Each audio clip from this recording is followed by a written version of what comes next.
పాలకుర్తి నియోజకవర్గానికి ఇన్ఛార్జ్. అలాంటిది మీరు మీ కోడలతో ఎందుకు పోటీ చేయొచ్చు? ఇనిషియలీగా నేనే క్యాండిడేట్ని. పాలకుర్తిలో నేను ఎంటర్ అయిన రోజే పాలకుర్తి ప్రజలకు చెప్పాను. ఈ మధ్యకాలంలో చూస్తుంటే యూట్యూబర్స్ ప్రత్యేకంగా మిమ్మల్ని టార్గెట్ చేస్తున్నారు అనిపిస్తుంది. దీనిపై మీరేం? వాళ్ళకి టార్గెట్ నేనే. సో వాళ్ళకి ఎందుకంటే నన్ను దాటితే కానీ ఎమ్మెల్యే కానీ రీచ్ అవ్వలేదు. ఎందుకంటే ఏదన్నా చెడు చేయాలంటే నన్ను దాటాలి ఫస్ట్. ఈ యూట్యూబర్స్కి కూడా ఏమీ పని లేదు. వాళ్ళకి కూడా ఏంటంటే ఒక బ్లాక్మెయిల్ ఇదైపోయింది మీడియా. సో బ్లాక్మెయిల్గా వాళ్ళు యూట్యూబర్స్ పెట్టుకొని వాళ్ళకి ఇంకేమీ లేదు, అదే పని. ఉప ఎన్నికలు రాబోతున్నాయని కేసీఆర్ అంటున్నారు. నిజంగానే ఉప ఎన్నికలు రాబోతున్నాయి అంటారు. ఆనాడు వాళ్ళకు వర్తించలేంది ఈనాడు కాంగ్రెస్ ప్రభుత్వంలోకి వచ్చిన ఎమ్మెల్యేస్కి ఎందుకు వర్తిస్తుంది? అంటే వాళ్ళకొక రూలు మాకొక రూలా? అంటే చట్టమే కదా, చట్టమేమి ఎవరికి చుట్టాలు కాదు కదా. సో వాళ్ళకు చుట్టాలు అయినారా మరి ఆనాడు? ఝాన్సీ రెడ్డి గారు ఏదైనా పదవి గురించి ఆశిస్తున్నారని మేము అనుకోవచ్చు. విధి ఎక్కడ తీసుకెళ్తే అటు పోతాయి. ఎందుకంటే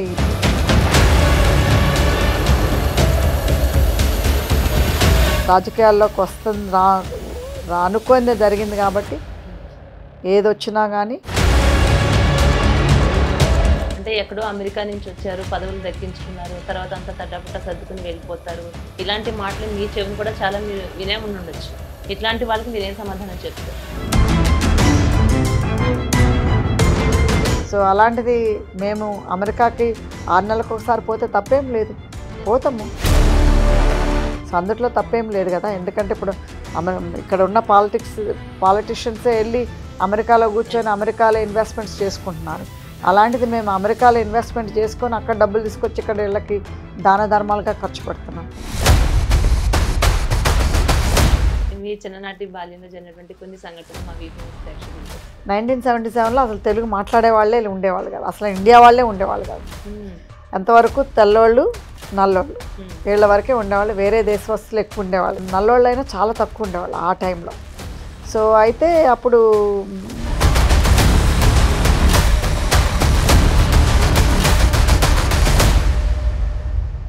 ఏ విషయంలోనైనా ముక్కుసూటిగా మాట్లాడతారు.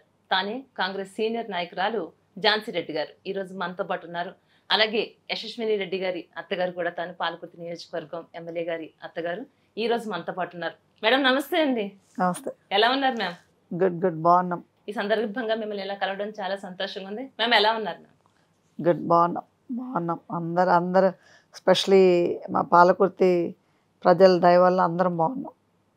పాలకుర్తి ప్రజల దయవల్ల కదండి, మీ దయ వల్ల పాలకుర్తి ప్రజలందరూ చాలా సంతోషంగా ఉన్నారు. ఎందుకంటే మీ పాలకుర్తి నియోజకవర్గం ప్రజల దగ్గరికి వెళ్ళి ఎక్కడికి వెళ్ళి మాట్లాడుతున్నా కూడా ప్రతి ఒక్కరూ మీ గురించి చెప్తున్నది వింటూ ఉంటే చాలా సంతోషంగా అనిపిస్తుంది. మరి ముఖ్యంగా మహిళలు అయితే మీ పట్ల చాలా ప్రౌడ్గా ఫీల్ అవుతున్నారు. ఇలాంటి వ్యక్తి మాకు తోడుగా ఉన్నారు, ఎలాంటి కష్టం వచ్చినా మమ్మల్ని ఆదుకుంటారు. ఎందుకంటే మ్యామ్ ఈరోజు ఇంతలా నేను మీ గురించి చెప్పడానికి కారణం, ఎక్కడో అమెరికాలో ఎంత పెద్ద పెద్ద బిజినెస్లు చేసుకుంటున్నారు, ఎంత డబ్బు సంపాదించుకుంటున్నారు, చాలా హ్యాపీగా ఉన్నారు. మీరు ఇక్కడికి రావడం కేవలం మీ నియోజకవర్గం ప్రజల కోసం మాత్రమే మీరు వచ్చారని నాకు అనిపిస్తుంది. చెప్పండి మ్యామ్, ఎలా ఉంది పాలకుర్తి నియోజకవర్గం పరిస్థితి? బాగుంది, అది మాత్రం నిజం. పాలకుర్తి నియోజకవర్గ ప్రజల కోసం వచ్చాము. ఎందుకంటే అక్కడ బాగా అంటే ప్రజలతోటి కనెక్షన్ వేరుపడ్డది. అంటే ఈవెన్ దో మా మామగారి విలేజ్ అయినా కానీ, మా మామగారి నియోజకవర్గం అయినా కానీ ప్రజలతోటి నాకు ఎక్కువ బంధుత్వం ఎక్కువ అనిపిస్తుంది. ఎందుకంటే వాళ్ళతోటి ఇంటరాక్షన్ ఎప్పుడు వచ్చినప్పుడల్లా చూడటము ఇదంతా కూడా చాలా క్లోజ్నెస్ అనిపిస్తుంది. మ్యామ్ పాలకుర్తి నియోజకవర్గానికి ఇన్ఛార్జ్ మీరు, అలాంటిది మీరు మీ కోడలతో ఎందుకు పోటీ చేయించారు? అంటే ఇప్పుడు ఇనిషియలీగా నేనే క్యాండిడేట్ని. సో అది అంతా క్యాంపెయిన్ అదంతా అయిపోయిన వల్ల మాకు పౌరసత్వము ఇష్యూ అయింది. అంటే నాకు పౌరసత్వం అనేది మన నామినేషన్ టయానికల్లా రాలేదు.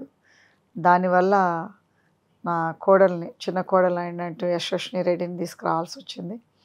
ఎందుకంటే పాలకుర్తిలో నేను ఎంటర్ అయిన రోజే పాలకుర్తి ప్రజలకు చెప్పాను, వాళ్ళని కనిపెట్టుకొని ఉంటాను, వాళ్ళని వెంట ఉంటాను అని. సో అప్పుడు మాట ఇచ్చాను కాబట్టే కాంగ్రెస్ పార్టీ అంటూ చాలా లోగా ఉండే అప్పుడు ఎంటర్ అయినప్పుడు. ఓకే. సో దానివల్ల వాళ్ళు బయటికి రాలేని స్థితిలో వాళ్ళకి నేను ఆ భరోసా ఇవ్వటం జరిగింది. ఆ భరోసాతోటే వాళ్ళు బయటకు వచ్చి కాంగ్రెస్ పార్టీని సపోర్ట్ చేయటం జరిగింది. సో ఆ భరోసాని నేను వాళ్ళ దగ్గర అంటే ఆ భరోసాని నేను వాళ్ళ దగ్గర నిలబెట్టాలి అనే ఉద్దేశంతో నాకు పౌరసత్వం రాకపోయినా కానీ నేను వాళ్ళని విడిలి వెళ్ళలేకపోయాను. అంటే మా ఫ్యామిలీ కూడా నాకు ఈ పౌరసత్వం ఇష్యూ వచ్చినప్పుడు వాళ్ళు అన్నారు, రాండి అందరం ఇక్కడే ఉన్నాం కదా అని. నేను ఒకటే చెప్పాను, మీ 6 కోసం అని వస్తే నాకు ఇక్కడ 5 లక్షల ప్రజలు ఉన్నారు పాలకుర్తిలో. 5 లక్షల కోసము నేను 6 కోసం 5 లక్షల ప్రజలను వదిలి రాలేనని. సో అప్పుడు ఏం చేయాలి అని అంటే దాన్ని మా ఇంట్లో చిన్న కోడలు ఒక్కతే ఉంది, ఇండియన్ సిటిజన్. సో అందరు అమెరికన్ సిటిజన్సే. సో ఇంకప్పుడు నా చిన్న కోడల్ని, అంటే తను కూడా చిన్న పాప, అంటే 25 years అప్పుడు. సో తను కూడా అంత ఒప్పుకోలేదు, ఎందుకంటే చాలామంది ఇక్కడ లైఫ్ వదిలేసుకొని అక్కడ పోవాలనుకుంటారు కానీ అక్కడ లైఫ్ వదిలేసుకొని ఇక్కడికి రావాలని చాలామంది అనుకోరు. సో ఇంకా తను నా ఇబ్బందులు చూసి, ప్రజల ఇబ్బందులకి ఇచ్చిన మాట చూసి తను ఒప్పుకొని రావటం జరిగింది. సో తను almost 10 days 1 week before nomination వచ్చింది. So within I think exactly month she landed 1 month before the elections. అంటే యశస్విని రెడ్డి గారికి గురువు మీరే అని మేము అనుకోవచ్చా? ఎలాంటి సలహాలు ఇస్తూ ఉంటారు మీ కోడలికి మీరు? అంటే తను ఇండివిజువల్గా కూడా షీఈ్ వెరీ ఇండిపెండెంట్. తనకి ఆల్రెడీ చాలా గ్రాస్పింగ్ పవర్ ఉంటుంది. ఎందుకంటే తను అంతకుముందు 5 ఏళ్ళు అయింది నా కొడుకు పెళ్ళయి. 2018లో ఎండ్ ఆఫ్ 2018లో పెళ్ళయింది. సో అప్పుడు ఆ నుంచి కూడా తను నా బిజినెస్లో, నేను, తను, నా చిన్న కొడుకు, నా అల్లుడు, మేము నలుగురు బిజినెస్లో చేస్తాం, మా ఫ్యామిలీ బిజినెస్లో. సో అప్పుడు I came to know her అంటే అగ్రెసివ్నెస్ కానీ, గ్రాస్పింగ్ పవర్ కానీ. She's a quick learner. తను బాగా తొందరగా క్యాచ్ చేసుకొని లెర్న్ చేసుకోగలుగుతుంది. ఐ థింక్ నా గైడెన్స్ కంటే కూడా తన ఫోకస్, తను గ్రాస్పింగ్ పవరే తన్ని ఇంతవరకు తీసుకొచ్చింది. అసలు అంటే రాజకీయం అంటేనే ఒక రొచ్చు. ఇలాంటి రొచ్చులోకి మీరు రావాల్సిన అవసరం లేదు. మీరు రాజకీయంలో అడుగు పెట్టారు అని అంటే ప్రజల కోసం సేవలు చేయడానికి మీరు అడుగు పెట్టారు, అది మాకు తెలుస్తుంది. మీరు రాజకీయాల్లోకి రాకముందు కూడా మీ నియోజకవర్గం ప్రజల కోసం మీరు అక్కడున్నా కూడా ఎన్నో సేవా కార్యక్రమాలు మీరు చేస్తూ ఉండేవారు. అలాంటిది మీకు ఎప్పుడైనా అనిపిస్తుందా, ఎందుకు ఈ రొచ్చులోకి మనం అడుగు పెట్టాము, ఇది నాకు అవసరమా, అలాంటి దేశాన్ని వదులుకుని నేను ఇక్కడికి వచ్చాను, ఈ మాటలు ఈ నిందలు నాకు అవసరమా అని ఎప్పుడైనా మీరు అంటే అనుకున్న సందర్భం ఏదైనా ఉందంటారా? అంటే నాకు ఎప్పుడు కూడా అనిపించదు, కానీ ఎందుకంటే ప్రజల కోసం వచ్చాం కాబట్టి ప్రజల హ్యాపీనెస్. బట్ ఒక్కోసారి ఆపోనెంట్ లీడర్స్ కానీ మన వాళ్ళకి పెయిడ్ ఆర్టిస్టులు కొంతమందితోటి అంటే పర్సనల్గా కామెంట్ చేసినప్పుడు మాత్రం అనిపిస్తుంది. బట్ ఎందుకంటే అప్పుడు మేము పర్సనల్గా అయినా ప్రొఫెషనల్గా అయినా కానీ ఎప్పుడు కూడా స్వచ్ఛంద సేవలోనే మేము చేసాం కాబట్టి ఇప్పుడు ఇన్ని నియోజకవర్గాల్లో కూడా మేము ఏనాడు కూడా ఎవరితోటి మేము ఒక మాట అనిపించుకోలేదు, ఎందుకంటే మాది white piece of paper. So అలాంటప్పుడు కొంచెం అనిపిస్తుంది, అంటే ఇవన్నీ రావటం వల్లనే వీళ్ళు పర్సనల్గా అటాక్ చేస్తున్నారు మనల్ని. బట్ దట్స్ ఓకే, ఎందుకంటే ఆ దేవుడు అనేవాడు ఉన్నాడు. మా పాలకుర్తి ప్రజలు అనే వాళ్ళకి ఆల్రెడీ తెలుసు ఏది మేము ఎంత మంచి చేస్తున్నామో వాళ్ళకి చెడు చేస్తున్నామో అనేది. సో ప్రజలే, పాలకుర్తి ప్రజలే దానికి సమాధానం చెప్తారు. పాలకుర్తి ప్రజలే సమాధానం కూడా చెప్పారు అసెంబ్లీ ఎలక్షన్స్ అప్పుడు. అయినా కానీ కొంతమందికి ఇంకా అది మింగుడు పట్టట్లేదు. సో దానివల్ల ఇంకా రాబోయే ఇప్పుడు లోకల్ బాడీ ఎలక్షన్స్లో కూడా మా పాలకుర్తి ప్రజలే సమాధానం చెప్తారు. ప్లస్ దేవుడు అనేవాడు ఉన్నాడు, వాళ్ళని ఎప్పుడో ఎలాగైనా చూసుకుంటాడు. అంటే ఈ మధ్యకాలంలో చూస్తుంటే యూట్యూబర్స్ ప్రత్యేకంగా మిమ్మల్ని టార్గెట్ చేస్తున్నారు అనిపిస్తుంది, దీనిపై మీరు ఏమంటారు? తప్పకుండా, ఎందుకంటే దయాకర్ రావు ఆపోనెంట్, మాజీ మంత్రి గారు, మాజీ ఎమ్మెల్యే గారు ఒక యూట్యూబ్ ఛానల్స్ని పెట్టుకొని వాళ్ళ ద్వారా వాళ్ళకి నెల నెల జీతాలు ఇచ్చుకుంటూ వాళ్ళని పోషిస్తూ వాళ్ళని మా నియోజకవర్గంలో తిప్పుతున్నాడు. వాళ్ళకి టార్గెట్ నేనే. సో వాళ్ళకి ఎందుకంటే నన్ను దాటితే కానీ ఎమ్మెల్యే గారిని రీచ్ అవ్వలేరు, ఎందుకంటే ఏదన్నా చెడు చేయాలంటే నన్ను దాటాలి ఫస్ట్. సో అందుకోసమని నేను టార్గెట్ని వాళ్ళకి. ఇప్పుడు ప్రజలను ప్రొటెక్ట్ చేయడంలో కూడా ఇప్పుడు నేను వచ్చాను కాబట్టి నేను ప్రజలను ఎప్పుడైనా ప్రొటెక్ట్ చేసుకుంటా, మా ప్రజలను ఎప్పుడైనా కాపాడుకుంటా, మా లీడర్లను ఎప్పుడైనా ఆదుకుంటాం. సో అదనేది వాళ్ళకి తెలుసు. సో అందుట్లో నేను ముందుంటాను కాబట్టి నన్ను దాటి ఏదన్నా అన్యాయం చేయాలన్నా డిస్ట్రాయ్ చేయాలన్నా ఎమ్మెల్యే గారిని నన్ను దాటాలి ఫస్ట్. సో నన్ను దాటాలనంటే ఇప్పుడు నేనే వాళ్ళకి టార్గెట్. సో అందుకోసమని వాళ్ళు ఇలాంటివన్నీ యూట్యూబర్స్ని పెట్టుకొని చేపిస్తున్నారు. ఈ యూట్యూబర్స్కి కూడా ఏమీ పని లేదు, వాళ్ళకి కూడా ఏంటంటే ఒక బ్లాక్మెయిల్ ఇదైపోయింది మీడియా. సో బ్లాక్మెయిల్గా వాళ్ళు యూట్యూబర్స్ పెట్టుకొని వాళ్ళకి ఇంకేమీ లేదు, అదే పని వాళ్ళకి. సో వాళ్ళకి కూడా ఫ్యామిలీ ఉంది, వాళ్ళకి కూడా కూతుళ్ళు ఉన్నారు, వాళ్ళకి కూడా తల్లులు ఉన్నారు. సో తప్పకుండా అనేది వాళ్ళకి ఎప్పుడో ఒకప్పుడు మాత్రం తప్పకుండా తగులుతుంది. అంటే ఎర్రబెల్లి దయాకర్ని మీరు ప్రత్యర్థిగా భావిస్తున్నారా? అంటే రాబోయే రోజుల్లో కూడా మీరే వస్తున్నారా, లేకుంటే ఎర్రబెల్లి దయాకర్ వచ్చే అవకాశం ఉంటుందంటారా? ఛాన్స్ అయితే లేదు, ఎందుకంటే ఆల్రెడీ 48,000 ఆల్మోస్ట్ 50,000 మెజారిటీ తోటి మా పాలకుర్తి ప్రజలు ఓడించడం జరిగింది. సో ఆయనకైతే ఛాన్స్ లేదు, కానీ ఆపోజిషన్గా అయితే తిరుగుతున్నాడు. సో చూద్దాం రేపు లోకల్ బాడీ ఎలక్షన్స్లో ఆయన ఏముంటుంది అనేది. సో ఆయనకి ఛాన్స్ అయితే లేదు. ఇప్పుడు చెప్పుకోవటం అయితే క్యాడర్ డిస్టర్బ్ చేయడం కోసం అని చెప్పుకుంటాను. సో తప్పకుండా రేపు రాబోయే ఎలక్షన్స్లో మన లోకల్ బాడీ ఎలక్షన్స్లో చూద్దాం. అంటే ఫ్రీ హామీలు ఇవ్వడం లేదని, అందుకోసమని అంతా తను టాంటం చేస్తున్నాడు ఈ విషయంలో చూసుకుంటే కనుక. అంటే ఖజానాల్లో డబ్బులు లేకపోవడం వల్లనే మీరు ఇవ్వలేకపోతున్నారు. ఈ విషయాన్ని మీరు ప్రజలకు ఎందుకు అందజేయలేకపోతున్నారు? అంటే ఒకటి, ఇప్పుడు మేము కాంగ్రెస్ ప్రభుత్వం అనేది సీఎం గారికి ఆఫీస్లోకి వచ్చినప్పుడు కొన్ని వేల కోట్ల అప్పు చెప్పారు. కాంగ్రెస్ ప్రభుత్వంలో వచ్చినప్పుడు టీఆర్ఎస్ ప్రభుత్వం అనేది అప్పుల్లో మమ్మల్ని నింపారు. నింపినప్పుడు ఏమవుతుంది, అప్పులకి వడ్డీ అనే కడతారా, ఈ అనుకున్న పథకాలనే తీరుస్తారా? అయినా కానీ 6 గ్యారంటీ కార్డ్స్లో ఆల్రెడీ చాలా ఇచ్చారు. ఇప్పుడు మనం చెప్పుకునేటట్టయితే మహిళలకి ఫ్రీ బస్, మహిళలు ఇంతకుముందు బస్ ఎక్కాలి అని అంటే పిల్లల్ని చూసుకొచ్చుకోవాలి, హాస్టల్లో లేకపోతే గుడికి పోవాలి, లేకపోతే పుట్టింటికి పోవాలి, లేకపోతే ఒక ఫ్రెండ్ సిక్ అయింది అని అంటే ఆ ఫ్రెండ్ దగ్గరికి వెళ్ళి చూడాలి అని అంటే దేహి అని మొగుడిని అడుక్కోవాలి, లేకపోతే తల్లిదండ్రులు పుట్టింటి నుంచి తెచ్చుకోవాల్సిన పరిస్థితి బస్సు ప్రయాణాలు. ఇప్పుడు అలాంటిది ప్రతి ఒక్క మహిళ, తెలంగాణ మహిళలందరికీ కూడా ఫ్రీ బస్ అనేది ఏర్పాటు చేస్తున్నారు కాంగ్రెస్ ప్రభుత్వం. మళ్ళీ గ్యాస్ సిలిండర్ 500కి ఇస్తా అన్నారు, 500కి ఇచ్చారు. మళ్ళీ 200 యూనిట్లు కరెంట్ ఫ్రీ అన్నారు, 200 కరెంట్ ఫ్రీ యూనిట్లు ఫ్రీ ఇచ్చారు. అంటే ఇంత అప్పుల్లో ఉండి కూడా 3 గ్యారంటీ కార్డులు స్వచ్ఛంగా 120% చేశారు. మళ్ళీ ఇంకొకటి ఆరోగ్యశ్రీ 5 లక్షల నుంచి 10 లక్షలు చేశారు. ఆరోగ్యశ్రీ సీఎం రిలీఫ్ ఫండ్ వాళ్ళు అప్లై చేసుకుంటే ఇంతకుముందు 1 ఇయర్ అయినా కానీ రాలేదు టీఆర్ఎస్ ప్రభుత్వం ఉన్నప్పుడు. ఇప్పుడు ఆన్లైన్ చేసిన దగ్గర నుంచి, కాంగ్రెస్ ప్రభుత్వం వచ్చి ఆన్లైన్ చేసిన దగ్గర నుంచి వితిన్ 6 months లోపలనే వాళ్ళకి వస్తుంది. చాలామందికి 3 నెలలకే వస్తుంది సీఎం రిలీఫ్ ఫండ్. మరి ఇప్పుడు ఇది కాంగ్రెస్ ప్రభుత్వం చేయబట్టే కదా వచ్చింది. ఇప్పుడు ఈ 4 గ్యారంటీ కార్డులు అయితే వచ్చినాయి కదా. మరి ఇంకా సన్నబియ్యానికి 500 సబ్సిడీ అన్నారు, 500 ఇస్తున్నారు. ఎంతమందికి 500 పడలేదని చెప్పమానండి. 500 మా నియోజకవర్గంలోనే చాలామందికి 500 పట్టడం వల్ల వాళ్ళకి ఆల్మోస్ట్ ₹1,00,000 వాళ్ళకి బ్యాంకుల్లో పడ్డాయి. మళ్ళీ ఇప్పుడు టీఆర్ఎస్ ప్రభుత్వం ఉన్నప్పుడు మన ఒడ్లు కొనుగోలు చేసినప్పుడు వాళ్ళకి 2 నెలలు 3 నెలలు పడ్డాయి డబ్బులు పట్టడానికి. ఇప్పుడు కాంగ్రెస్ ప్రభుత్వం వచ్చిన దగ్గర నుంచి వితిన్ 3 daysలో వస్తున్నాయి వాళ్ళకి డబ్బులు. ఇప్పుడు అదే కాకుండా ఇప్పుడు కాంగ్రెస్ ప్రభుత్వం అనేది 1.5 అయింది పాలనలోకి వచ్చి. టీఆర్ఎస్ ప్రభుత్వం 10 ఏళ్ళు పరిపాలన ఇచ్చింది.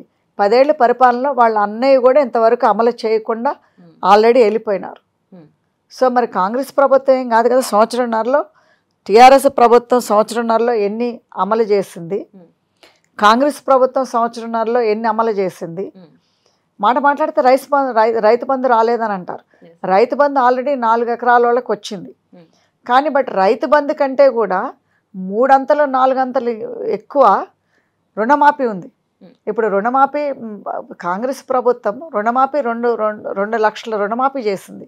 2 లక్షలు ఎక్కువ, లేకపోతే రైతు బంధు 15,000 లేకపోతే 50,000 30,000 ఎక్కువ? నాకు చెప్పండి. ఇప్పుడు అది ఎక్కువ, ఇది ఎక్కువ? ఇప్పుడు అంటే కాంగ్రెస్ ప్రభుత్వం ఇప్పుడు ఇచ్చిన హామీలు చేసింది. 2 లక్షల అబోవ్ ఉన్నవాళ్ళు, లోన్ ఉన్నోళ్ళకి పడలేదు, అది మాత్రం నిజము. కానీ అది సీఎం గారు కూడా చెప్పారు తొందరలోనే వస్తుందని. 2 లక్షల బిలో ఉన్నవాళ్ళు అందరికీ పడ్డాయి. కొంతమందికి పడలేదు అని అంటే కొన్ని టెక్నికల్ ఇష్యూస్, కొన్ని వాళ్ళ పేపర్ వర్క్ సరిగా లేకపోవటం వల్ల రాలేదు. ఆ రానోళ్ళను కూడా మా నియోజకవర్గంలో అయితే తప్పకుండా మీరు లిస్టు తీసుకొని మా ఆఫీస్కి రండి. తప్పకుండా కలెక్టర్ గారితో మాట్లాడి ఏమి గ్లిచెస్ అయితే ఉన్నాయో అది తప్పకుండా తీరుస్తామని మేము నియోజకవర్గంలో చెప్తున్నాం. ప్లస్ ఇప్పుడు సీఎం గారు ఏ మీటింగ్లో అయినా చెప్పేది అదే కదా. ఇన్ని పథకాలు ఆల్రెడీ సంవత్సరంన్నర ప్రభుత్వం వచ్చిందో రాలేదో ఇన్ని చేయగలిగింది కాంగ్రెస్ ప్రభుత్వం. మరి టీఆర్ఎస్ ప్రభుత్వం 2 సార్లు అవకాశం ఇచ్చారు ప్రజలు. మరి అయినా కానీ 2 టర్మ్స్ ఇచ్చినా కానీ మరి చేయలేనున్నది. మరి వాళ్ళు 3 ఎకరాలు ఫ్రీగా ఇస్తా అన్నారు. మరి 2 ఎకరాలు 3 ఎకరాలు ఇవ్వలేదు ల్యాండ్. మరి ఇప్పుడు ఇవన్నీ చూసుకుంటే కాంగ్రెస్ ప్రభుత్వం చేసినవి సంవత్సరంన్నరలో ఎక్కువ ఉన్నాయి, టీఆర్ఎస్ గవర్నమెంట్ సంవత్సరంన్నరలో చేసినవి తక్కువ ఉన్నాయి. అదే కాకుండా ఇప్పుడు 2 లక్షల రుణమాఫీ చేసింది కాంగ్రెస్ ప్రభుత్వం. మరి టీఆర్ఎస్ ప్రభుత్వం 1,00,000 రూపాయలు కూడా రుణమాఫీ చేయకనే కదా, వాళ్ళకి మిత్తే ఎక్కువ అయిపోయింది ఇప్పటికి. సో ఇవన్నీ మాట్లాడితే చాలా ఉన్నాయి. కాకపోతే ఏంటంటే టీఆర్ఎస్ ప్రభుత్వం డబ్బులు ఉన్నాయి కదా అని వాళ్ళు చాలా దండుకొని సంపాదించుకున్నారు. సంపాదించుకోవటం వల్ల వాళ్ళు సోషల్ మీడియాకి చాలా ఖర్చు పెట్టి దొంగ ప్రచారాలు అని వాళ్ళకి పెయిడ్ ఆర్టిస్టులను తీసుకొచ్చి పెయిడ్గా చెప్పించుకుంటున్నారు డబ్బులు ఇచ్చి ప్రజలతోటి. అదనేది నెగిటివ్ ప్రచారం అనేది ఎక్కువ చేస్తున్నారు కాంగ్రెస్ ప్రభుత్వం మీద. కానీ మన టీఆర్ఎస్ మన కాంగ్రెస్ ప్రభుత్వమే మీద కాకుండా మా మినిస్టర్ల మీద కానీ మా సీఎం గారి మీద కానీ దొంగ ప్రచారాలు అని పెయిడ్ ఆర్టిస్టులు పెట్టుకొని వీళ్ళు నడుపుతున్న సోషల్ మీడియా మాత్రమే.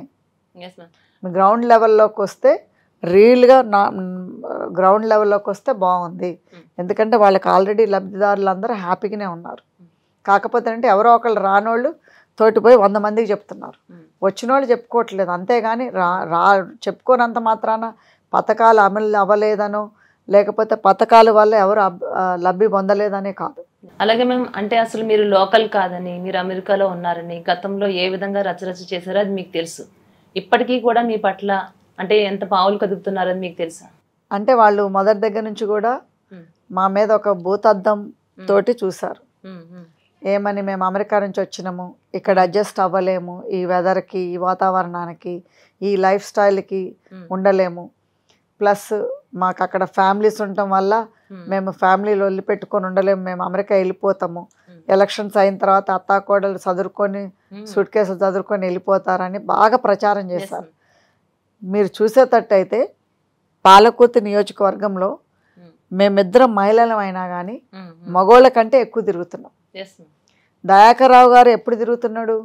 మేము వస్తా అన్న దగ్గర నుంచి తిరుగుతున్నాడు. అంతకుముందు ఇంత ఎక్కడ తిరిగింది మా పాలకుర్తిలో? సో ఎవరికంటే కూడా మగోళ్ళ కంటే కూడా మేమిద్దరం మహిళలమైనా ఎక్కువ తిరుగుతున్నాం. మేమైనా కానీ వాళ్ళు చెప్పినట్టు అది రాంగ్ అని ప్రూవ్ చేసినాము.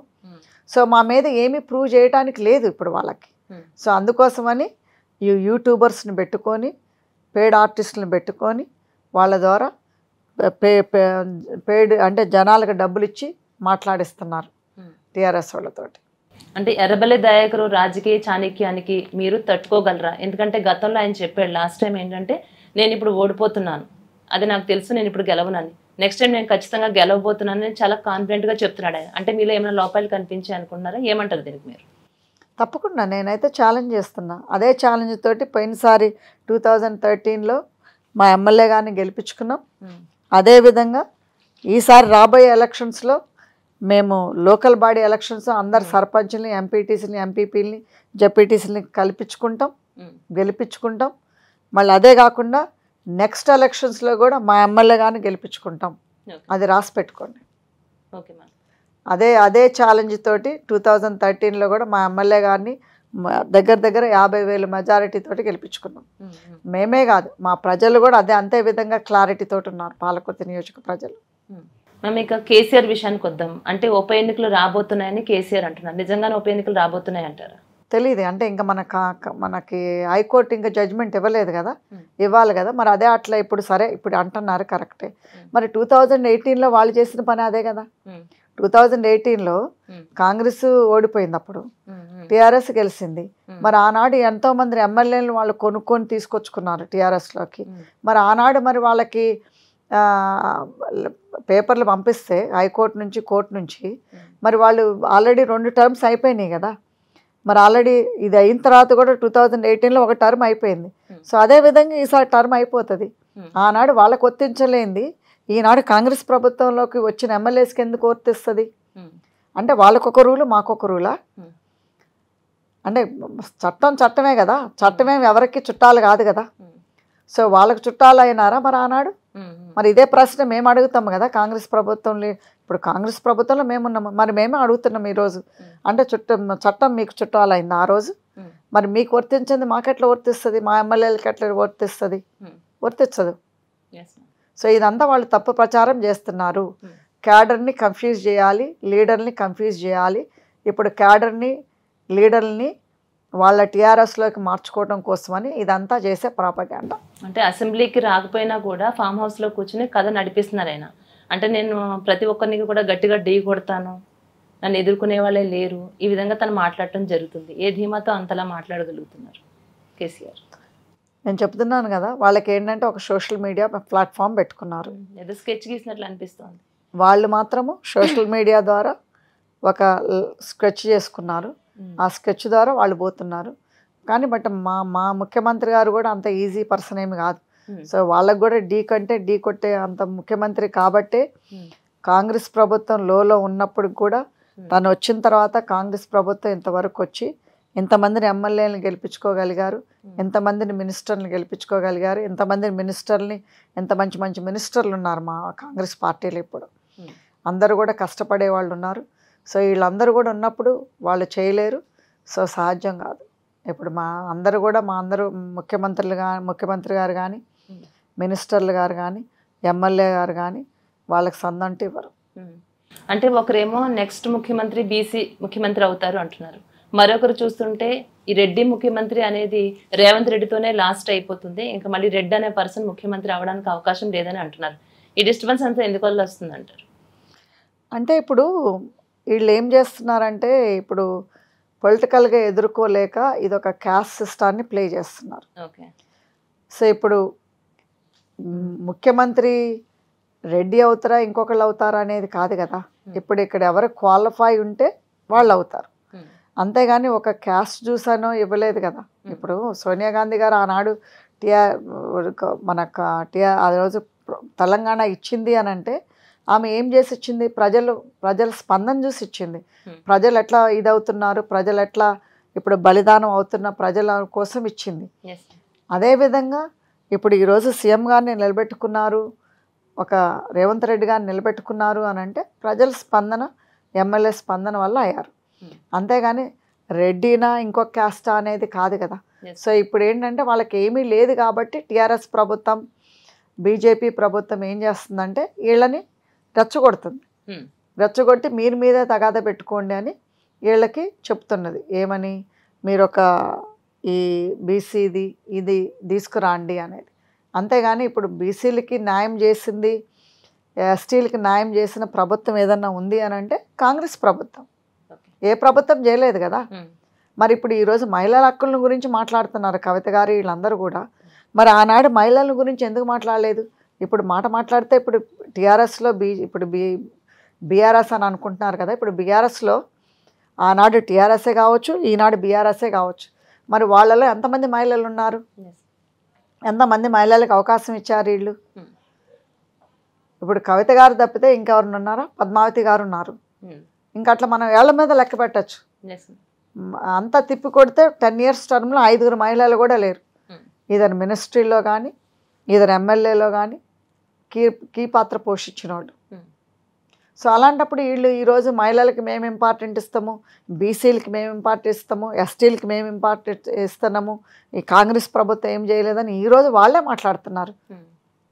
వాళ్ళ ప్రభుత్వం ఉన్నప్పుడు ఎందుకు చేయలేదు? మరి వాళ్ళ ప్రభుత్వం ఉన్నప్పుడు చేసి ఈరోజు మాట్లాడాలి.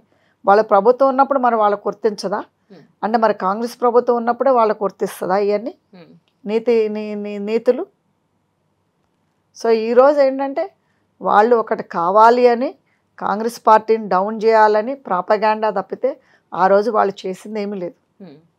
అలాగే మ్యామ్, అంటే మీ నియోజకవర్గం ప్రజలకు ఇప్పటి వరకు మీరు ఏం చేశారంటే ఏం చెప్తారు? మీకు మార్కులు వేసుకోమంటే మీరు ఎన్ని మార్కులు వేసుకుంటారు? పాలకుర్తి ప్రజలను మాత్రం మన స్వతంత్రం అయితే తీసుకొచ్చినాం.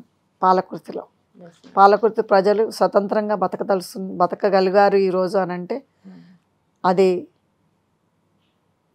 వాళ్ళు గెలిపించటం వల్లనే మన ఎమ్మెల్యే గారిని ఇంత పెద్ద మెజారిటీ తోటి ఈరోజు పాలకుర్తిలో స్వతంత్రం అనేది వచ్చింది, ఇండిపెండెన్స్ అనేది వచ్చింది. పాలకుర్తిలో మన బెదిరింపు రాజకీయాలు లేవు, కేసులు పెట్టే రాజకీయాలు లేవు. స్వేచ్ఛంగా ఎవరన్నా ఉండగలుగుతారు. స్వేచ్ఛంగా నేను ఈ పార్టీకి పోవాలా ఆ పార్టీకి పోవాలా అనేది వాళ్ళకి ఆ స్వేచ్ఛత అనేది ఉంది ఈరోజు. సో ఆ స్వేచ్ఛత అనేది వాళ్ళకి ఇవ్వగలిగినాం. ప్రజలు కూడా ఆ స్వేచ్ఛత కావాలి అని అంత కష్టపడి నాయకుడు లేనప్పుడు కాంగ్రెస్ పార్టీ జెండా మోసి ఎంతోమంది కాంగ్రెస్ తరపున నిలబడి మా ఎమ్మెల్యే గారిని గెలిపించుకున్నారు. సో అదేవిధంగా ఎమ్మెల్యే గారు కానీ నేను కానీ వాళ్ళందరూ ఎప్పుడు ఉండి వాళ్ళకి ప్రతి అందుబాటులో ఉండి, మీరు చూసేటట్టుంటే ఏ ఎమ్మెల్యే గారు కూడా ఇంత అందుబాటులో ఉండట్లేదు. నేను కానీ ఎమ్మెల్యే గారు కానీ అందుబాటులో ఉండి వాళ్ళ యోగక్షేమాలు ఏంటి, వాళ్ళకి ఏమి నీడ్స్ అనేది ప్రతి ఒక్కటి కూడా చేస్తున్నాం. మేము ఏమీ ఆశించకుండా చేస్తున్నాం వాళ్ళకి సర్వీస్. అంటే మేము మీరు ఇచ్చే ఉచిత పథకాల కోసం ప్రజలు ఎదురు చూస్తూ ఉంటున్నారు. అలా వాళ్ళకి ఆ పథకాలు అలవాటు చేయకుండా ఉపాధి కల్పిస్తే ఇంకా బాగుంటుంది కదా అనిపిస్తుంది దీనిపై. తప్పకుండా. అంటే ఇప్పుడు మా దగ్గర ఇప్పుడు మేము కూడా వేరే దేశాల నుంచి ఇప్పుడు మ్యానుఫ్యాక్చరింగ్ యూనిట్స్ కానీ లేకపోతే కంపెనీస్ కానీ కూడా ట్రై చేస్తున్నాం. సో తప్పకుండా ఇప్పుడు కొన్ని కంపెనీస్ మన దగ్గర పెడితే మన నియోజకవర్గంలో పెడితే ఎంప్లాయీస్ దొరకరు కాబట్టి కొన్ని హైదరాబాద్లో పెట్టడం జరుగుతుంది. సో జరిగినప్పుడు తప్పకుండా మా నియోజకవర్గం ప్రజలకే ఫస్ట్ అవకాశాలు ఇస్తారు. ఎందుకంటే ఇప్పుడు కొన్ని మ్యానుఫ్యాక్చరింగ్ యూనిట్స్ అయితేనే ఎక్కడున్నా కానీ కొంచెం డిగ్రీ తక్కువ ఉండే వాళ్ళకి దొరుకుతాయి. అబోవ్ డిగ్రీ వాళ్ళకైతే హైదరాబాద్లో అవకాశం తప్పకుండా కలిగిస్తాం. ఇంకా దాని ప్లానింగ్లో ఉన్నాం. సో తప్పకుండా ఇప్పుడు ఉద్యోగం ఇచ్చిందైతేనే ఇల్లు బాగుపడుతుంది. సో అదనేది తప్పకుండా జరుగుతుంది. సో టైం పడుతుంది దేనికైనా. ఎందుకంటే ఇప్పుడు మనం ప్రభుత్వం వచ్చి సంవత్సరంన్నరే. సో ఇప్పుడు మన ప్రభుత్వం వచ్చి సంవత్సరంన్నరే కాబట్టి ఈ పర్మిషన్స్ ఇవన్నీ కూడా తప్పకుండా వస్తాయి. తప్పకుండా మన సీఎం గారు కానీ మన ఐటీ మినిస్టర్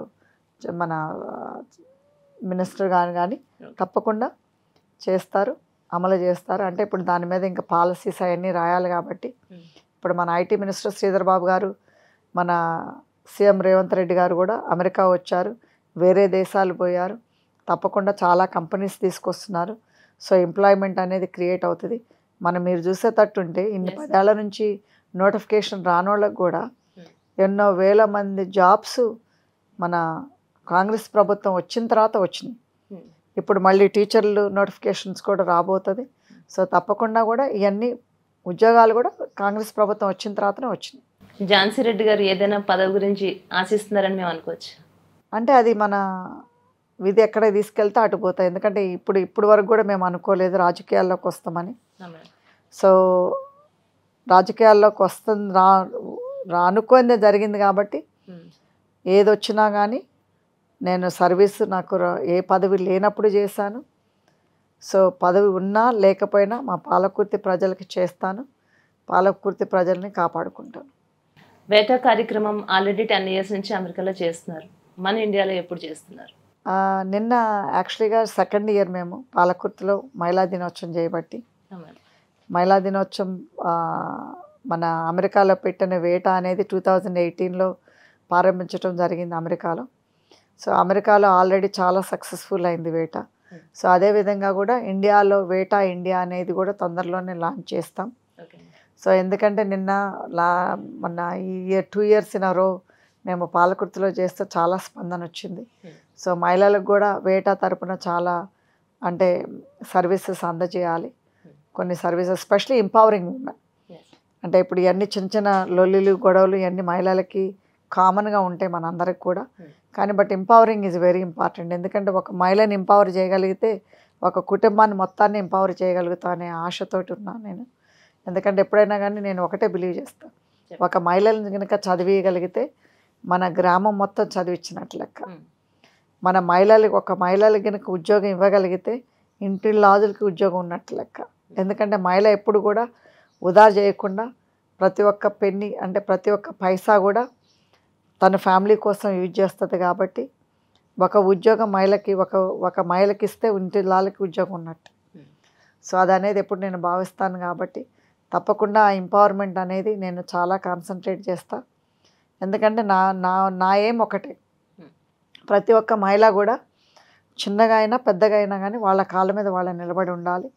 వాళ్ళ కాళ్ళ మీద వాళ్ళు నాట్ ఓన్లీ ఫైనాన్షియలే కాదు, ఎందుకంటే money is not everything. Money అనేది కొన్ని కంఫర్ట్ జోన్సే చేయగలుగుతుంది. కాకపోతే ఏంటంటే మనకు ధైర్యం అనేది ఉండాలి. ప్లస్ మనకు కూడా ఏంటంటే ఒక సెల్ఫ్ రెస్పెక్ట్, సెల్ఫ్ కాన్ఫిడెంట్ అనేది ఉండాలి. సెల్ఫ్ కాన్ఫిడెంట్ ఉన్నప్పుడు ఏమవుద్దంటే మన దగ్గర డబ్బులు లేకపోయినా కానీ మనం సంపాదించుకోగలుగుతాం. అదే డబ్బులుండి సెల్ఫ్ కాన్ఫిడెంట్ లేదనుకోండి అన్నీ పోగొట్టుకుంటాం. సో ఇది అనేది చాలా ఇంపార్టెంట్ ప్రతి ఒక్క మహిళకు కూడా. సో వేటా తరపున నేను నేర్పగలిగింది అది, ప్లస్ వేటా తరపున కూడా ఎంపవర్ చేయగలిగింది అది. ఎందుకంటే చాలామంది ఏమనుకుంటారంటే పెళ్ళవ్వగానే మా హస్బెండ్ సంపాదిస్తున్నాడు కదా, నాకు కంఫర్టబుల్ లైఫ్ ఉందని అనుకుంటారు. లేదా చదువుకున్న పిల్లలు ఏం చేస్తారు, ఇప్పుడు హస్బెండ్ సంపాదించేవాడు వచ్చింది కదా, నేను చదువుకోకపోయినా ఏం లేదా. కాకపోతే ఏంటంటే ప్రతి ఒక్క మహిళ కూడా ఆలోచించాల్సింది ఏంటంటే మనకి జీవితంలో అంతా ఒకే రోజు అంటే సాఫీగా జరగదు. ఏ రోజు ఎలాంటిదో మనకు తెలియదు. సో మనకి బాగలేనప్పుడు మనకి నిజంగా ఉద్యోగం కావాలి అని అంటే ఆ రోజు ఎవరు ఇవ్వలేరు, ఎందుకంటే మనకి ఎక్స్పీరియన్స్ ఉండదు కాబట్టి. అందుకోసం మనకు డబ్బు అవసరం ఉన్నా అవసరం లేకపోయినా మనం ఉద్యోగాలు చేసుకోవాలి. ప్లస్ మనకు అవసరం ఉన్నా అవసరం లేకపోయినా ఒక పట్టా అయితే చేతిలో పెట్టుకోవాలి చదువుకొని. అది ఎప్పుడు అవసరం ఉంటుందో తెలియదు మనకి. ప్లస్ ఇంకోటి ఏంటంటే మనకి ఈరోజు ఇప్పుడు ఏదన్నా పరిస్థితి వచ్చిందనుకోండి, వచ్చినప్పుడు మన దగ్గర డబ్బు ఉన్నా కానీ మనకు ఒక సెల్ఫ్ కాన్ఫిడెంట్ అనేది లేకపోతే మనకు ఆ డబ్బు కూడా పనిచేయదు. అందుకోసమని నేను ఎప్పుడు అంటా ఏంటంటే not only financially but mentally emotionally also women should be independent. అట్లా ఇండిపెండెంట్గా ఉండగలిగినప్పుడే మనం సొసైటీలోకి పోగలుగుతాం. ఎందుకంటే ఆఫ్టర్ ఆల్ మనమేమి అడవుల్లో ఉండట్లేదు, మన ఒక సొసైటీలో మనం ఒక 100 మందిలో ఉంటున్నాం.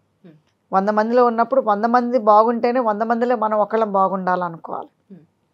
అంతేగాని 100 మందిలో మనమే బాగుండాలి అని అంటే మాత్రం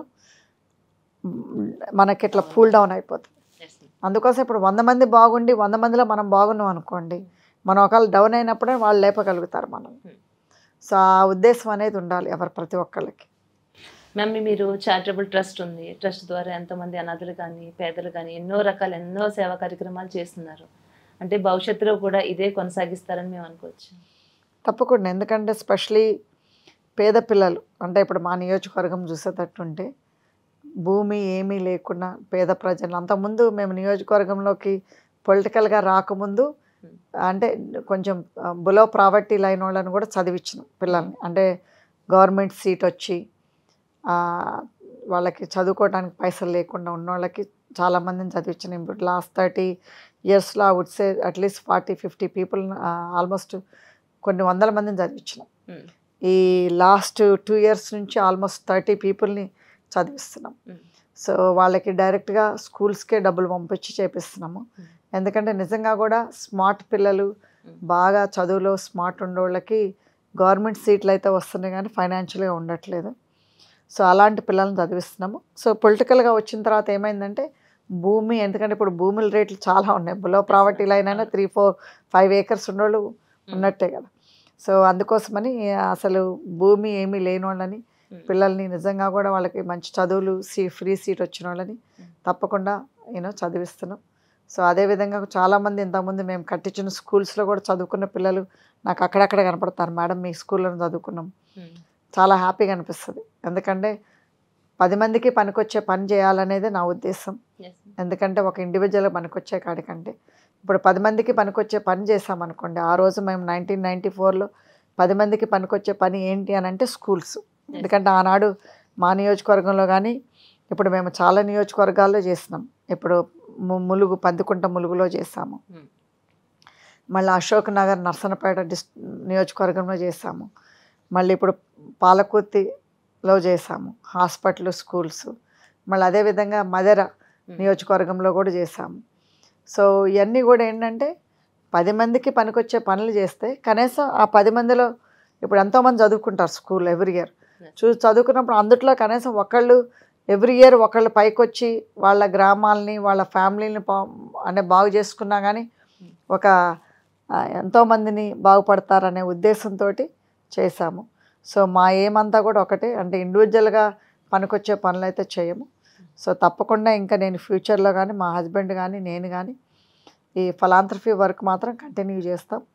అది ఎక్కడ నీడ్ అనేది చేస్తాం, అంతేగాని ఇండివిజువల్గా వచ్చి మాకు ఇది కావాలి మాకు ఇల్లు కావాలంటే కాదు. మా స్వచ్ఛంద సేవ ద్వారా తప్పకుండా మేము అంటే we focus on health and education. So ఇప్పుడు మళ్ళీ మొన్న ఈ నెల మధ్యన ఫార్మర్స్కి కూడా ఫోకస్ చేస్తాము. ఎందుకంటే పాలకుర్తి నియోజకవర్గము గెలుచుకున్న తర్వాత ఫస్ట్ థింగ్ డిసెంబర్లో మనకి ఎలక్షన్స్ రిజల్ట్స్ వచ్చినాయి. సో మార్చిలో మేము స్టార్ట్ చేసిన ప్రాజెక్ట్ ఏంటంటే మా ట్రస్ట్ ద్వారా రైతులకి అంటే కాలువలు బూడుకుపోయి రైతులకి నీళ్లు రావట్లేదు. సో దానికి మేము మిషన్లు పెట్టి మా స్వచ్ఛంద సేవ ద్వారా ఆల్మోస్ట్ 1.5 కోర్స్ పెట్టి 40 కిలోమీటర్స్ క్లీన్ చేయించి నీళ్ళు వాటర్ వచ్చేలాగా చేసినాం. ఎన్నో ఎకరాల భూములకి తడుస్తున్నాయి ఇప్పుడు నీళ్లు. సో రైతులకు కూడా ఒకటి చేయాలనే ఉద్దేశంతో చేసినాం. ఇంకా కొన్ని ఏరియాస్లో మిషన్ నడుస్తుంది, ఇది ఇంకా ఎండ్ అవ్వలేదు. సో తప్పకుండా అలాంటి పనులు చేస్తూ ఉన్నాం రైతులకు కూడా. So besides health and education. అంటే ఎక్కడో అమెరికా నుంచి వచ్చారు, పదవులు దక్కించుకున్నారు, తర్వాత అంతా తట్టపుట్ట సర్దుకుని వెళ్ళిపోతారు, ఇలాంటి మాటలు మీ చెవిని కూడా చాలా మీరు వినే ఉండొచ్చు. ఇట్లాంటి వాళ్ళకి మీరు ఏం సమాధానం చెప్తారు? అంటే ఒకటే, ఇప్పుడు మేమేమీ మాట్లాడలేదు. ఆనాడు మేము చేతులతోటే చూపించాము, ఈనాడు చేతులతోటే చూపిస్తున్నాము. ఈనాడు కూడా మా మీద ఎన్నో అలిగేషన్స్ వచ్చినాయి, మేము అమెరికా పోతాం అన్నట్టు. మేము అమెరికా పోకుండానే మేము ఇక్కడే ఉండి స్వచ్ఛంగా సర్వీస్ చేస్తున్నాం. అఫ్కోర్స్ అక్కడ ఫ్యామిలీ ఉండటం వల్ల మేము 6 నెలలకు 3 నెలలకు 6 నెలలకు అట్లా వెళ్ళాల్సి వస్తుంది. ఎందుకంటే మేము 6 నెలలకు వెళ్తే వాళ్ళు కూడా 6 నెలలకు ఇక్కడికి వస్తున్నారు. సో అట్లా ఎవ్రీ 3 మంత్స్ మా ఫ్యామిలీస్ని చూసుకున్నట్టు ఉంటుంది. సో 6 నెలలకు ఒకసారి అయితే వెళ్తాము, తప్పకుండా అది వెళ్ళి ఫ్యామిలీని చూడాలి. ప్లస్ అక్కడ బిజినెసెస్ ఉన్నాయి కాబట్టి వెళ్ళాల్సి వస్తుంది. తప్పకుండా వెళ్ళి మేము వెళ్ళినా కానీ 2 వీక్స్ అట్లా వెళ్ళేసి వస్తున్నాం. మన ఎమ్మెల్యే గారు కూడా 2 వీక్స్కి వెళ్ళేసి వచ్చారు. సో అందుట్లో తప్పేం లేదు కదా. ఎందుకంటే ఇప్పుడు ఇక్కడ ఉన్న పాలిటిషియన్సే వెళ్ళి అమెరికాలో కూర్చొని అమెరికాలో ఇన్వెస్ట్మెంట్స్ చేసుకుంటున్నారు. అలాంటిది మేము అమెరికాలో ఇన్వెస్ట్మెంట్ చేసుకొని అక్కడ డబ్బులు తీసుకొచ్చి ఇక్కడ వీళ్ళకి దాన ధర్మాలుగా ఖర్చు పెడుతున్నాం. సో అవి చాలామంది ఇప్పుడు మీరు చూసేటట్టుంటే మాజీ మంత్రి గారు ఇలాంటి వాళ్ళు కూడా, మా పాలకుర్తి మాజీ మంత్రి గారు కూడా ఇక్కడ సంపాదించుకొని ఇక్కడ దాచుకొని అమెరికా తీసుకెళ్ళి ఇన్వెస్ట్మెంట్స్ చేసుకున్నాడు. అలాంటిది మేము అక్కడ దాచుకున్నవి డబ్బులు ఇక్కడ తీసుకొచ్చి స్పెండ్ చేస్తున్నాం. సో అలాంటిది మేము అమెరికాకి 6 నెలలకు ఒకసారి పోతే తప్పేం లేదు, పోతాము. ఎందుకంటే మేమేమి నియోజకవర్గం వదిలిపెట్టి పోలేదు. నియోజకవర్గంలో పొద్దస్తమానం మేము తిరుగుతూనే ఉన్నాం. ప్రతి ఒక్క నాయకుడికి ప్రతి ఒక్క ఓటర్కి కూడా మేము ఎప్పుడు అవైలబిలిటీగానే ఉన్నాం. మేము ఆఫీస్ ప్రతి ఒక్క మండలంలో ఒక ఆఫీస్ పెట్టినాం. మేము లేకపోయినా మా మండల ప్రెసిడెంట్లు కానీ బ్లాక్ ప్రెసిడెంట్స్ కానీ మా పిఎస్ కానీ ఎప్పుడు అందుబాటులోనే ఉంటారు. సో వాళ్ళకి హాస్పిటల్స్కి కానీ ఒక పిఏని హాస్పిటల్స్కే పెట్టినాం మేము. హాస్పిటల్స్ ఏదున్నా కానీ మా కార్యకర్తలకు చూసుకోవాలి, మా నియోజక ప్రజలకు చూసుకోవాలని. మ్యామ్ ఒక విషయం అడుగుతాను, చెప్పండి మ్యామ్. అంటే సీఎం రేవంత్ రెడ్డి గారిపై మీ అభిప్రాయం అడిగితే మీరు ఏం చెప్తారు? సీఎం రేవంత్ రెడ్డి గారు he's doing a wonderful job and he has worked so hard to bring Congress where it is today. ఈరోజు కాంగ్రెస్ ప్రభుత్వం మన తెలంగాణలో వచ్చింది అని అంటే అఫ్కోర్స్ సీఎం గారు చాలా కష్టపడ్డారు. సీఎం గారు ఒక ఛాలెంజింగ్గా తీసుకున్నారు. ఎందుకంటే ఆయన ఎంత కష్టపడ్డారో టీఆర్ఎస్ ప్రభుత్వం మీ అందరికీ తెలుసు. సో ఎంత తొక్కాలని చూసారో కూడా తెలుసు. సో దానికి తోడు మా సీనియర్ మినిస్టర్లు కానీ మన సీనియర్ కాంగ్రెస్ నాయకులు కానీ వాళ్ళందరూ కూడా స్ఫూర్తితోటి స్పందనతోటే ఈరోజు మనకు కాంగ్రెస్ ప్రభుత్వం వచ్చింది అని అంటే అఫ్కోర్స్ మన ఓటర్స్ కూడా కాంగ్రెస్ ప్రభుత్వాన్ని నమ్మారు, కాంగ్రెస్ ప్రభుత్వాన్ని గెలిపించుకున్నారు.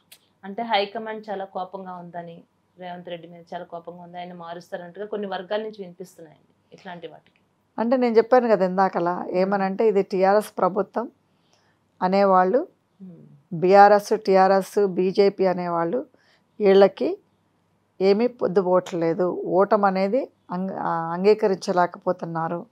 దాని మీద వీళ్ళు సోషల్ మీడియా ప్లాట్ఫామ్ అనేది ఒకటి పెట్టుకొని వాళ్ళు దోచుకున్న డబ్బులు చాలా ఉన్నాయి. వాళ్ళు ఎన్నో లక్షలు ఖర్చు పెడుతున్నారు, ఎన్నో కోట్లు ఖర్చు పెడుతున్నారు ప్రతి నెల ఏది ఈ సోషల్ మీడియాకి. దాని ద్వారా వీళ్ళు ప్రచారం చేస్తున్నారు డ్యామేజ్ చేయటం కోసం పార్టీని. ప్లస్ మన క్యాడర్ని కానీ మంత్రులను కానీ లేదా మన వేరే లోకల్ ప్రజలు ఉంటారు కదా, ఓటేసి గెలిపించుకున్న ప్రజలకి మన కేడర్కి వీళ్ళు నష్టం చేయాలి. వాళ్ళ దగ్గర ఏంటంటే ఒక ధైర్యాన్ని కోల్పోతారు మేము ఇట్లా ప్రచారం చేస్తే అనే ఉద్దేశంతో వీళ్ళు కాంగ్రెస్ ప్రభుత్వం మీద కానీ, ఇప్పుడు కాంగ్రెస్ మా నాయకుడు సీఎం రేవంత్ రెడ్డి గారి మీద కానీ, మా మినిస్టర్ల మీద కానీ అట్లే చేస్తున్నారు. ఎవరి మీద చేయలేదండి. ఇప్పుడు ఒక్క సీఎం గారే కాదు కదా, ఇలా టార్గెట్ అందరి మీద చేస్తున్నారు. కేవలం ఇప్పుడు నాకేం పదవలేదు, ఇప్పుడు నేను ఓన్లీ పాలకుర్తిని కాపాడదామని వచ్చాను, పాలకుర్తిని కాపాడాను, అదేవిధంగా పాలకుర్తి ఇన్ఛార్జిగా ఉన్నాను. సో నన్నే టార్గెట్ చేస్తున్నప్పుడు టీఆర్ఎస్ ప్రభుత్వము ఇంకా పెద్ద పెద్ద పోస్టుల్లో ఉన్నారు, వాళ్ళని ఇంకా వాళ్ళని ఎందుకు వదిలిపెడతారు? పెట్టరు. ఎందుకంటే నేను చెప్తున్నా కదా, నాకేం పదవి లేదని నన్ను టార్గెట్ చేస్తున్నారు పొద్దస్తమానం. సో అలాంటప్పుడు వాళ్ళకి అంత పెద్ద పోస్టులు ఉన్నాయి, మా సీఎం గారు అంత కష్టపడి గెలిపించుకున్నారు, మన కాంగ్రెస్ ప్రభుత్వం వచ్చింది ఈరోజు తెలంగాణ గవర్నమెంట్లో. మరి అదేవిధంగా ఎంతోమంది మినిస్టర్లు గారు కానీ, మరి ఉత్తమ్ గారు కానీ, బట్టి గారు కానీ, వీళ్ళందరూ ఎంతో కష్టపడి పనిచేస్తేనే కదా ఆనాడు ఇప్పుడు ఈరోజు కాంగ్రెస్ ప్రభుత్వం వచ్చింది తెలంగాణలో. ఇప్పుడు ఈ పెద్ద పెద్ద సీనియర్ జానారెడ్డి గారు కానీ వీళ్ళందరూ ఎంతోమంది నాయకులు ఎంతోమంది కష్టపడి, ఇప్పుడు కాంగ్రెస్ ప్రభుత్వం లేనప్పుడు కూడా వాళ్ళు ఎంతో కష్టపడి జెండాను మోసి మరి కాంగ్రెస్ ప్రొటెక్ట్ చేసుకుంటేనే కదా ఈనాడు కాంగ్రెస్ ప్రభుత్వం వచ్చింది ఈరోజు. సో అలాంటి వాళ్ళని కూడా వాళ్ళు టార్గెట్ చేస్తున్నారు, వదిలిపెట్టట్లేదు. సో అలాంటప్పుడు నేను చెప్తున్నాను కదా, పెద్ద పెద్ద పోస్టుల వాళ్ళు వదిలిపెట్టలేదు, నాకు లాంటి ఏం పోస్టులు లేదు దాన్ని కూడా వదిలిపెట్టలేదు. పదవి లేకపోయినా ప్రజలంతా మీ వెనుకున్నారనే భయంతోనే అనుకోవచ్చు. తప్పకుండా నేను అదే చెప్పేది. ఇప్పుడు ప్రజలకు అనేది ఇప్పుడు తెలంగాణ ప్రజలందరికీ తెలియదా సీఎం గారు ఏం చేశారు, మినిస్టర్ గారు అందరూ సీనియర్ నాయకులు అందరూ ఏం చేశారు తెలంగాణకిలో కాంగ్రెస్ ప్రభుత్వం రావటానికి. ఈరోజు అందరినీ టార్గెట్ చేస్తున్నారు. నిన్నగాక మొన్న మా నియోజకవర్గం వచ్చి ఉత్తమ్ గారితో మాట్లాడి దయాకర్ రావు ఎంత వైరల్ చేస్తుందో తెలుసా? ఎందుకు? బికాజ్ మా నాయకుల్ని వాళ్ళు మా నాయకుల మీద మా నాయకులకే పెట్టడానికి ఇదంతా చేసేది షో అప్. అంతేగాని ఇప్పుడు వీళ్ళేమి ప్రజలు మంచి కోరి కాదు, ప్రజలు మంచి కోరి చేసే వాళ్ళు ఎందుకు దిగిపోతారు, ఎందుకు దింపుతారు? 10 ఏళ్ళు గెలిపించారు ప్రజలు.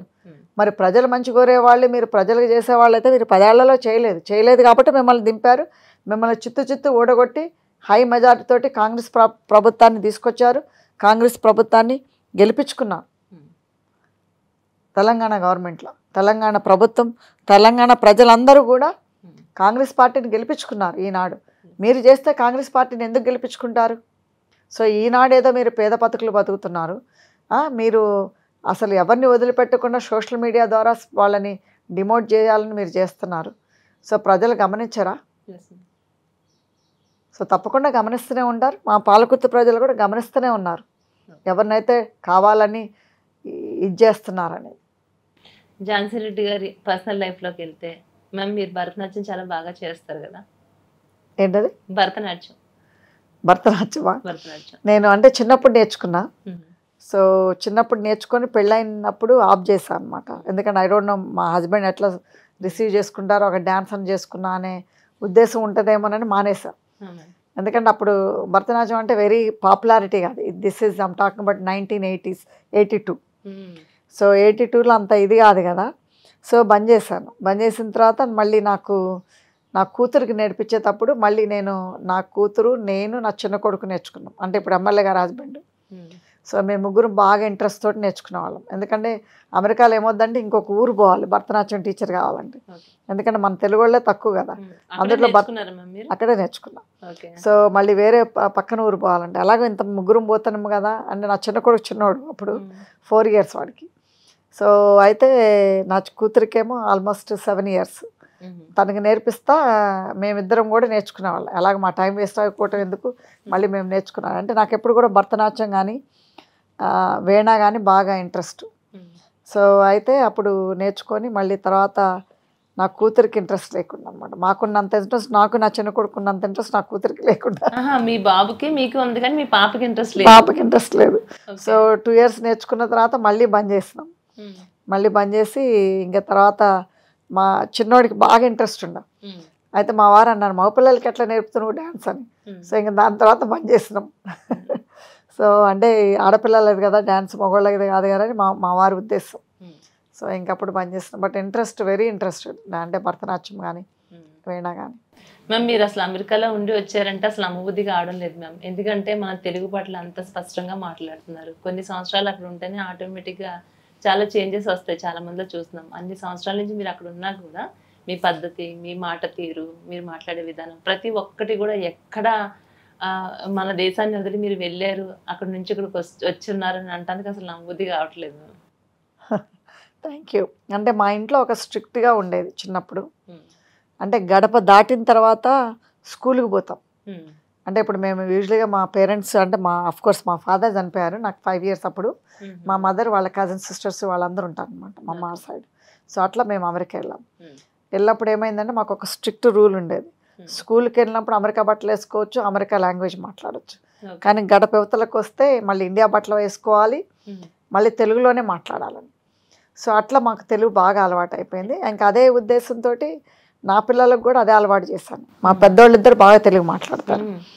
మా చిన్నోడు మాత్రం ఎక్కువ తెలుగు మాట్లాడు. ఎందుకంటే ఆయనకి కొంచెం మాటలు డిలే అవటం వల్ల డాక్టర్లు చెప్పారు ఒక లాంగ్వేజ్ మాట్లాడని, మీరు 2 languages మాట్లాడుతుంటే ఏది మాట్లాడో అర్థం కాక మాట్లాడలేదని.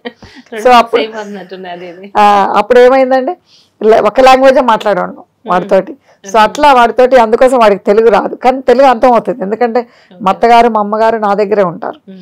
సో వాళ్ళు తెలుగు మాట్లాడేదంతా పనోళ్ళకి చెప్తాడు, అంటే ఇంగ్లీష్లో చెప్తాడు, కానీ తెలుగులో మాట్లాడలేడు.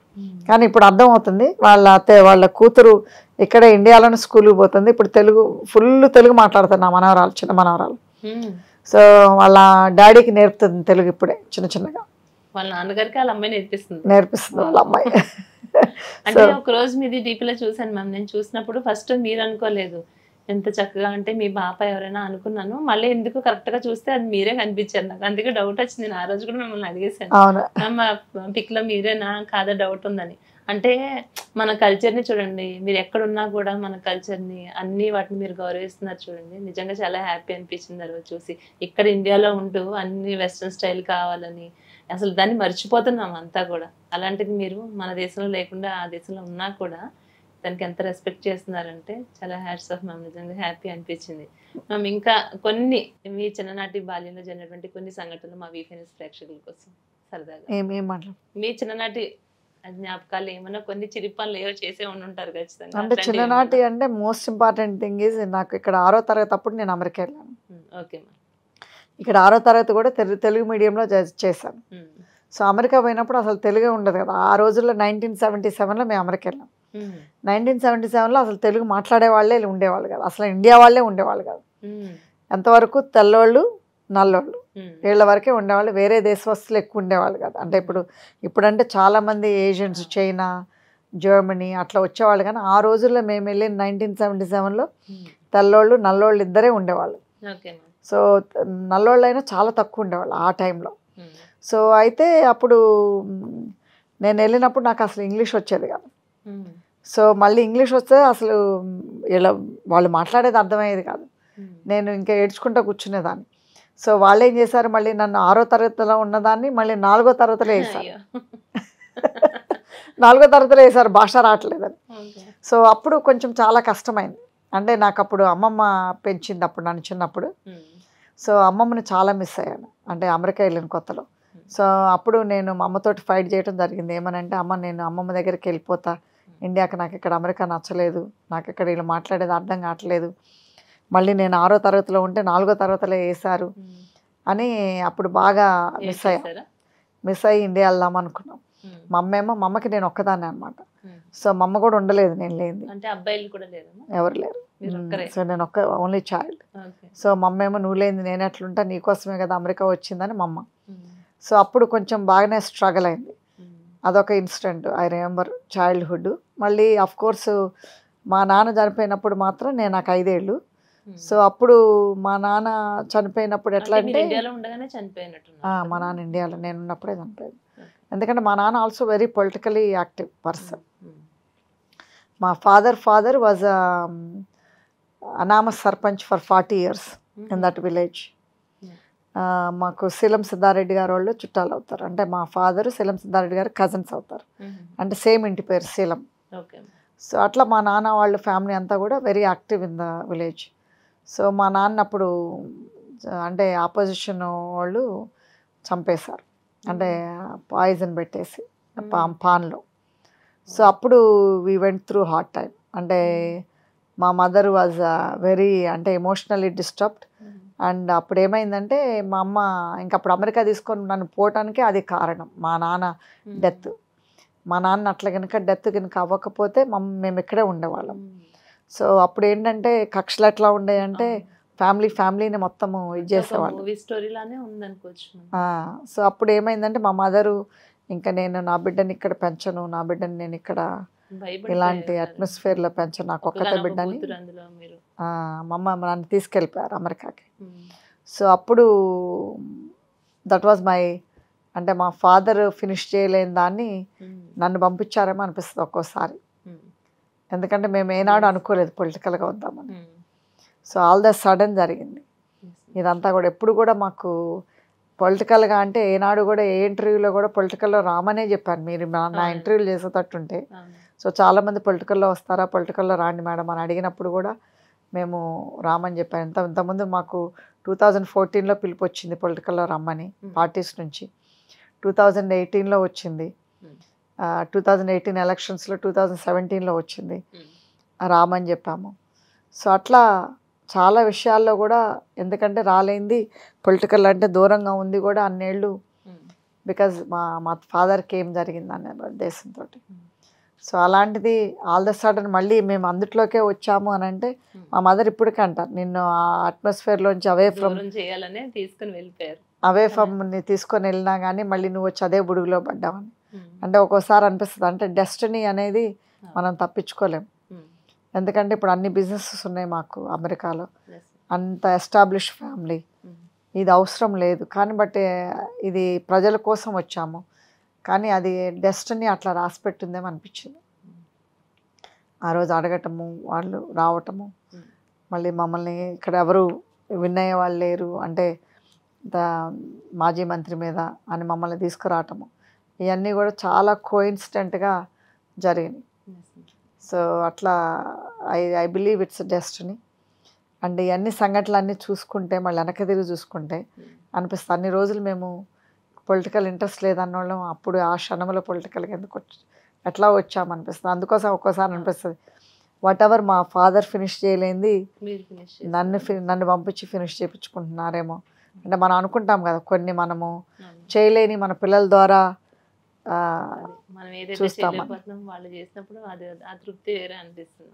సో అనిపిస్తుంది నాకు. అంటే అఫ్ కోర్స్ మా ఫాదర్ లేకుండానే నాతోటి చేపిస్తాడేమో అనిపిస్తుంది ఒక్కోసారి.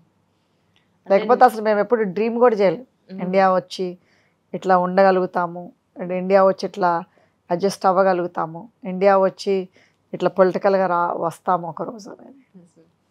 మ్యామ్ మీ లైఫ్ జర్నీ ఏ విధంగా జరిగింది, ఇవన్నీ ఎన్నో విషయాలు మాతో షేర్ చేసుకున్నారు. మరి ముఖ్యంగా మీరు ప్రజల కోసమే మీరు అమెరికా నుంచి మన ఇండియాకి రావడం జరిగింది. మీ పాలకుర్తి నియోజకవర్గం ప్రజల కోసం మీరు ఎంత కష్టపడుతున్నారో, వాళ్ళ కోసం ఎన్ని సేవా కార్యక్రమాలు చేస్తున్నారో ప్రతి ఒక్కటి కూడా చాలా ప్రౌడ్గా అనిపిస్తున్నాం. ఒక ఉమెన్గా మీలాంటి వాళ్ళని ఇన్స్పిరేషన్గా తీసుకుని చేయాలన్న ఆలోచన లేని వాళ్ళకి కూడా మనం కూడా ఇన్స్పిరేషన్గా తీసుకుని మన చేతనైనంత వరకు మనం కూడా ఏదో ఒకటి చేయాలన్న ఆలోచన అయితే ఖచ్చితంగా కలుగుతుంది మ్యామ్.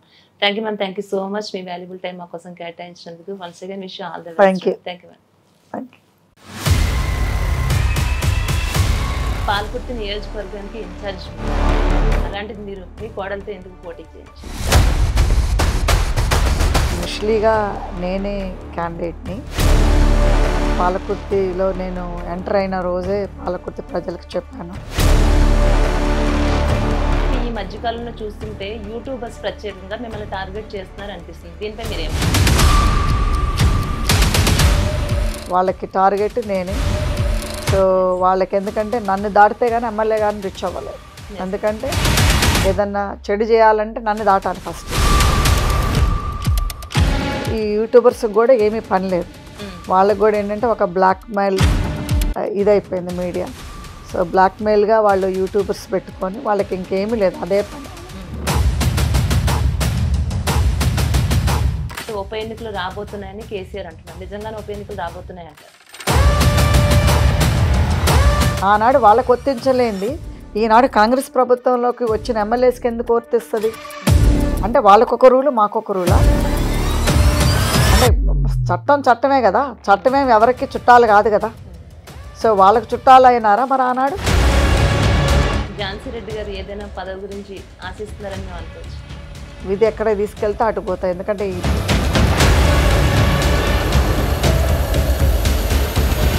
రాజకీయాల్లోకి వస్తుంది అనుకుందే జరిగింది కాబట్టి ఏదొచ్చినా కానీ.